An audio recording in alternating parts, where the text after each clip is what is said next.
साथियों, स्वागत है साहित्य सहचर के इस नया यूट्यूब प्लेटफॉर्म पर। टीआरई 4 का सिलेबस हम लोग देखेंगे 25 फरवरी को होने वाले टेस्ट का।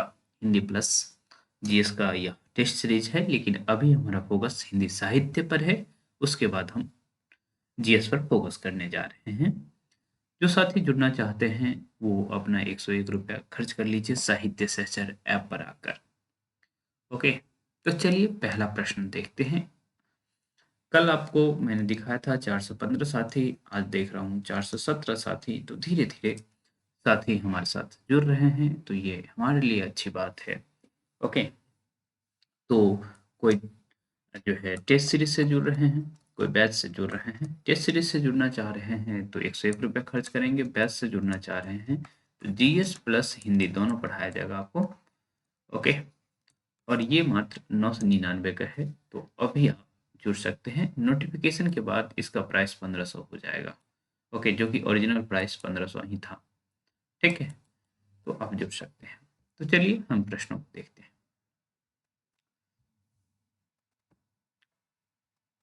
पहला प्रश्न है, निम्नलिखित में सत्य कथन है। विद्यापति के गुरु का नाम कृष्ण मिश्र था। विद्यापति ने कीर्ति लता और कीर्ति पताका की रचना मैथिली भाषा में की है। राम वृक्ष बेनीपुरी और रामचंद्र शुक्ल ने विद्यापति को श्रृंगारी कवि माना है। ओके, तो देखिए साथियों, हरि मिश्र इनके गुरु का नाम था, तो ये स्टेटमेंट गलत हो गया।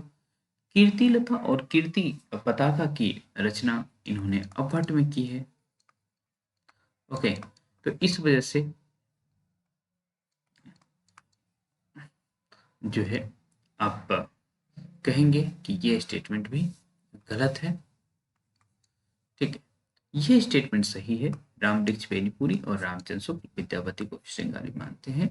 ओके, और मैं आपको याद करवाने के लिए भी कहा था कि आप राम राम कहिए और श्रृंगारी हो जाइए। ठीक है, तो बस ऐसी बात है। तो इस तरह से ये स्टेटमेंट आपका सही होगा। ठीक, चलिए दूसरे प्रश्न की तरफ चलते हैं। आज 20 प्रश्न का टेस्ट था। जो हमारा वीकडेज होता है उसमें हम 20 प्रश्नों का टेस्ट लेते हैं, लेकिन सोमवार को हम लोग 40 प्रश्नों का टेस्ट करते हैं। विद्यापति निम्न में से किसके दरबारी कवि नहीं थे? ओके, कीर्ति सिंह, राजा शिव सिंह, राजा विशेश्वर सिंह, उपयुक्त में से एक से अधिक और कोई नहीं। ओके, तो चलिए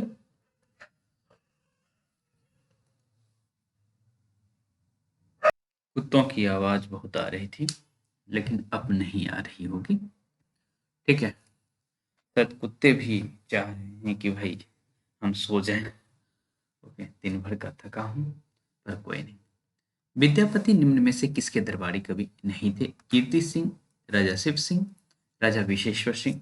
तो वास्तव में कीर्ति सिंह और राजा शिव सिंह के यहाँ थे, लेकिन विशेश्वर सिंह के यहाँ नहीं थे। तो उत्तर यही हो जाएगा। ठीक है, तो ऐसे बहुत सारे प्रश्न हैं। ओके, तो हम कुछ मजेदार प्रश्न आपको और दिखाते हैं। जानते हुए गलत। तो जो भी साथी टेस्ट के दौरान कभी कभी मैसेज कर देते हैं, वे सभी ध्यान रखेंगे कि टेस्ट के दौरान यदि आप मैसेज करेंगे तो आप ब्लॉक कर दिए जाएंगे। तो बेहतर है कि आप टेस्ट के बाद डिस्कशन के लिए मैं मौजूद रहता हूं, तो बेहतर है कि उस समय आप मैसेज करें। कोई भी दिक्कत हो मैं समाधान कर दूंगा। ठीक है, निम्नलिखित में कौन से कवि उसी मत से प्रभावित हैं जिस मत से विद्यापति भी प्रभावित थे? सुमित्रानंदन पंत, जयशंकर प्रसाद और एक विकल्प सूर्यकांत त्रिपाठी निराला, बाकी फिक्स ऑप्शन। तो देखिए विद्यापति जो है उस शैव मत से प्रभावित थे। ठीक है, तो शैव मत से प्रभावित जयशंकर प्रसाद भी थे, तो उत्तर हो जाएगा जयशंकर प्रसाद। बहुत सारे साथियों को यह प्रश्न समझ भी नहीं आया होगा, है ना? इसीलिए देख रहा हूं कि मात्र 36% साथियों ने इसको सही किया है। ठीक, तो ये बात है। अगले प्रश्न की तरफ चलते हैं। बहुत सारे प्रश्न हैं। ओके, कुछ प्रश्न आसान भी रहते हैं। हाँ, ये प्रश्न देखिए। कतहु तुरक बरकर बार जाए ते वेगार धर, है ना? तो उतना तो नहीं याद रहेगा, लेकिन छोटहु तुरका भव की मार, है ना? हम लोग एमए में जब थे और कीर्तिलता पढ़ रहे थे, तो ये पंक्ति हम लोग के ध्यान में अभी भी है। ठीक है, तो ये पंक्ति वास्तव में कीर्तिलता से है और विद्यापति की पंक्ति है, लेकिन मेरा इरादा विद्यापति था ही नहीं। मेरा इरादा था कि आप भाषा पहचान पा रहे हैं कि नहीं। ओके, या फिर आप पंक्ति पहचान रहे हैं कि कीर्तिलता की पंक्ति है, तो आप आराम से कह सकते थे कि इसकी भाषा अभ्भट है। ठीक है, तो बहुत सारे प्रश्न हैं जो कि मैं आपको नहीं दिखा रहा हूं। आप चाहते हैं सभी प्रश्न को देखना, तो आप आ सकते हैं साहित्य सहचर ऐप पर, केवल और केवल 101 रुपये में जुड़ करके टेस्ट सीरीज से जुड़ेंगे और टेस्ट देंगे तो दिखेगा ही ये प्रश्न सारा। किसने आदिकाल को अनिर्दिष्ट लोक प्रवृत्ति का युग कहा है? हिंदी साहित्य का आदिकाल पुस्तक के लेखक, चिंतामणि निबंध संग्रह के लेखक, हिंदी साहित्य और संवेदना का विकास पुस्तक के लेखक, तो ये कहते हैं रामचंद्र शुक्ल। इसीलिए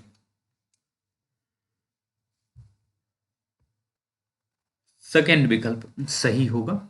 और कारण आप जान रहे हैं, इस तरह से इसीलिए करवाया जाता है कि आप रिवीजन मोड में रहें, आपका माइंड एक्टिव रहे, है ना।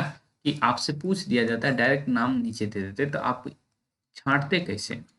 ओके, तो मैं कॉम्प्लेक्स जान से करता हूँ, लेकिन इम्पोर्टेंट चीज के साथ करता हूँ कि आपके लिए जो भी जरूरी चीज है वही मैं करूँगा, सारा नहीं करूँगा। ठीक है, एक प्रश्न और था जो मजेदार था, वो मैं दिखाता हूँ। ये प्रश्न आप कहेंगे ऐसा प्रश्न भी डाला जाता है क्या? हाँ भाई, मैं ऐसा प्रश्न भी डालूंगा। कारण यही है कि बीबीएससीटी रिपोर्ट जब आप दे रहे होंगे तो उस स्थिति में आप मैथ्स भी करेंगे, साइंस भी करेंगे, ज्योग्राफी भी करेंगे, मॉडर्न हिस्ट्री भी करेंगे, करंट अफेयर और बिहार स्पेशल करेंगे। तो उसी सिलसिले में मैं चाहता हूँ कि आपका दिमाग इस रूप में भी एक्टिव रहे कि भाई आपको मैथ्स भी करना है। ठीक है, इस वजह से मैं हिंदी में मैथ्स घुसाते रहता हूँ बार बार। निम्नलिखित में शुद्ध शब्दों की संख्या किसके बराबर है? और हिंदी साहित्य के जो स्टूडेंट होते हैं उनका मैथ्स कमजोर होता है, लेकिन मैं चाहता हूँ कि हिंदी साहित्य के लिए जो भी साथी हैं, है ना, उनका मैथ्स अच्छा करवाया है। और मैंने बहुत सारे साथियों का मैथ्स अच्छा करवाया है, और बहुत सारे साथी टीआरई 2 में, है ना, 3 में टीचर भी बने हैं, कुछ साथी यूट्यूब पर पढ़ा भी रहे हैं, है ना। तो बेहतर है कि मैथ्स अच्छा करिए, साइंस अच्छा करिए। ठीक है, तो पूछा गया था शुद्ध शब्दों की संख्या कितनी है ना। सार्वजनिक, वस्तुतः, सामुद्रिक और आशीर्वाद। और विकल्प कुछ इस तरह से दे दिया गया है। ठीक है, तो ये आपके पास 4 का 4 शुद्ध शब्द है। ठीक, तो अब इसको सॉल्व करना है कि भाई क्या उत्तर है। ठीक है, तो 25 और 125, 150 डिवाइड 25, 6 हो गया। 16, 4 का स्क्वायर 16 और 64, 80 डिवाइड 20, उत्तर हो गया 4, यही हो जाएगा। ठीक है, 9 प्लस 27 डिवाइड 12, ठीक है, तो 36 डिवाइड 12, 3। ठीक, तो उत्तर हो जाएगा 4। ओके, मतलब आपका ये विकल्प सही होगा। तो ऐसा भी करवाया जा रहा है। ओके, क्योंकि मैं चाहता हूं हिंदी वाले स्टूडेंट किसी से कमजोर ना रहें। ओके, किसी भी सूरत में आप सेलेक्ट हों, है ना। तो जो कमजोर रह जाएंगे वो तो रह ही जाएंगे। चलिए, ये देखिए, यहाँ वास्तव में पूछा गया था, यमक अलंकार नहीं है। ठीक है, कनक, कनक, एक कनक का अर्थ क्या है? सोना है, और एक का धतूरा है। पहले वाले का धतूरा और दूसरे वाले का सोना। ठीक है, तो 3 बेर खाती तेवे 3 बेर खाती है, बीजा न जराती तेवे बीजा न जराती है। भूषण की पंक्ति, मुझे लगता है कि यदि मैं भूषण से हिंदी साहित्य की शुरुआत नहीं किया होता ना, तो शायद, मतलब इतना इंटरेस्ट तो नहीं ही पढ़ रहा होता हिंदी, है ना। बीए फर्स्ट ईयर में आप भूषण को पढ़ रहे हैं, है ना। तो इसी वजह से हिंदी साहित्य में हम इस तरह से रम गए हैं। 3 बेर खाती तेवे 3 बेर खाती है, तो एक बेर का अर्थ, है ना, टाइम है। 3 बेर खाती है, 3 टाइम खाती है। अब 3 बेर खाना पड़ता है स्त्रियों को। ठीक है, तो 3 बेर, जंगल में एक छोटा सा जो पेड़ होता है, आप जान रहे होंगे, है ना, स्वस्ति पूजा के समय आप प्रसाद में भी डालते हैं, कांटेदार पौधा होता, पेड़ होता है, उसके कांटे होते हैं। ठीक है, तो ये, लेकिन यहाँ मधुर मधुर एक ही अर्थ में आया है, मधुर मधुर मेरे दीपक जल। तो यहाँ वास्तव में यमक अलंकार नहीं है, और यही उत्तर आपको सेलेक्ट करना पड़ेगा। ठीक है। तो हाँ, इसमें देखिए किस पंक्ति में छः का अनुप्रास नहीं है। ठीक है, तो छः का अनुप्रास का डेफिनेशन क्या होता है? जब मैं आपको कहा गया था ये अलंकार में पढ़ा रहा था, तो आपको छः का अनुप्रास और वृत्ति अनुप्रास में बहुत अच्छा सा अंतर मैंने बताया था। ठीक है, कि और अभी तो सीजन भी चल रहा है छेकाई का। हमने कहा था कि अच्छे पुरुषों या अच्छे स्त्रियों की छेकाई एक ही बार होती है जीवन में। ठीक, तो जहाँ एक ही बार आवृत्ति रहे, चारों चंद्र की चंचल किरणें, यानी यहाँ तो खैर एक से अधिक बार आवृत्ति होगी, लेकिन परम पुरुष एक बार, है ना, हरि और हीरा एक ही बार आवृत्ति है। ठीक, और तो नहीं है ना। तो जब इस तरह की एक ही बार की आवृत्ति रहे तो वहाँ छः का अनुप्रास, और एक से अधिक बार की आवृत्ति हो जाए तो वहाँ वृत्त्यानुप्रास, मैंने ऐसा बताया था आपको। ठीक, और वृत्त बना करके भी बताया था कि भाई एक से अधिक बार की आवृत्ति हो जाए तो आप समझ जाइएगा वृत्त्यानुप्रास। कुछ इस तरह से मैंने ट्रिक भी बताया था कुछ। तो जो रसचंद अलंकार वाला वीडियो है उसको आप लोग अच्छे से देख लीजिएगा। ओके, और देखिए कमाल है कि 18 18 18 18, तो ये तीन जो है ना, तीन साथी EMRS में अपना दबदबा कायम रखना चाह रहे हैं और इसीलिए लगातार इतना मेहनत कर रहे हैं। ये सभी EMRS के भी स्टूडेंट हैं, BPSC TRE 4 में पहले से जुड़े हुए हैं। ओके, रिफत काफ़ी अच्छा कर रही हैं। ओके, और बाकी सारी साथी रिंकू, कंचन, ये सभी तो हैं ही। ठीक, विभा आज जुड़ी हैं टेस्ट से और मुझे बहुत अच्छा लगा, ये 16 क्वेश्चन सही की हैं। तो आप लोग लगातार पढ़िए, है ना। और ये देखिए एक कमेंट जो मुझे बहुत अच्छा लगा, वो ये कमेंट,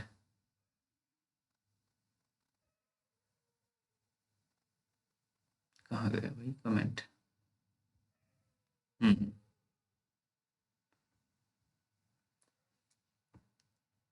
सर आप इतने अच्छे से टेस्ट सीरीज करवाते हैं, जो 2025 से जुड़े होंगे उनका बहुत बेनिफिट हुआ होगा। ये सभी स्टूडेंट बताएंगे, है ना, 25 वाले, और जो टॉपर्स देख रहे हैं मैक्सिमम हमारे साथ एक साल पहले से जुड़े हुए हैं। TRE 4 का जो बैच हमने शुरू किया था 13 जनवरी 2025 को, उसी समय बहुत सारे साथी हमसे जुड़ गए थे। बाद में धीरे धीरे और भी साथी जुड़े हैं, है ना। लेकिन ये है कि भाई मेहनत तो करवाया गया उन लोगों से, तो आप लोग भी जुड़ेंगे तो आपको भी अच्छा लगेगा। ठीक है, तो आज का सिलेबस क्या रहने वाला है वो देख लीजिए।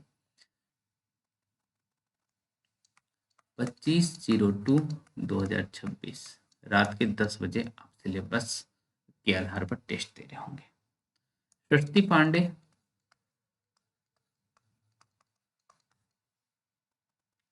94 से 101 तक करेंगे, जिसमें भक्ति काल का उदय भी देखेंगे, निर्गुण काव्य भी देखने जा रहे हैं। ठीक है, वासुदेव नंदन से आप क्या करेंगे, मेन फोकस आपका 55-56 पेज पर रहना चाहिए, लेकिन हम कुछ क्वेश्चन 50 से लेके 54 पेज तक से भी दे सकते हैं। ठीक है, तो इसको ध्यान में रखेंगे आप, क्योंकि ये सेक्शन बहुत परेशान आपको करता है, तो बेहतर है कि बार बार रिवीजन मैं ही अभी करवा दूं। हालांकि 13 जनवरी से अब तक 250 से अधिक टेस्ट ले लिया हूँ, तो भाई कितना बार रिवीजन हो गया होगा आप समझ सकते हैं, लेकिन फिर भी अर्थालंकार जो है आप करेंगे, उपमा, रूपक और उत्प्रेक्षा। ठीक है, इन तीन अलंकारों को करेंगे। और यूथ कंपटीशन से आप क्या करने जा रहे हैं, क्योंकि भक्ति काल पर हम आ गए हैं, तो भाई आप यूथ कंपटीशन में भी भक्ति काल पर आ जाइए। जैसे ही हम आदिकाल पर थे तो यूथ कंपटीशन में भी आपको आदिकाल में रखा गया था। तो यूथ कंपटीशन जो 13,000 वाली पुस्तक है उसमें आप 70 से 80 पेज तक करेंगे, 10 पेज करेंगे। ठीक है, 70 से 80 पेज तक कर लेंगे। जो भी नए साथी हैं हमें देख रहे हैं, तो भाई टेस्ट सीरीज से 101 रुपये में जुड़ सकते हैं। आपको अच्छा लगेगा, जैसे सुमन को अच्छा लग रहा है वैसे आपको भी अच्छा लगेगा। आप में से जो भी साथी सिलेबस देख रहे थे वो ये बताएंगे कि सबसे बेहतर प्रश्न आपको किस नंबर का लगा था। ओके, तो चलिए मिलते रहेंगे लगातार।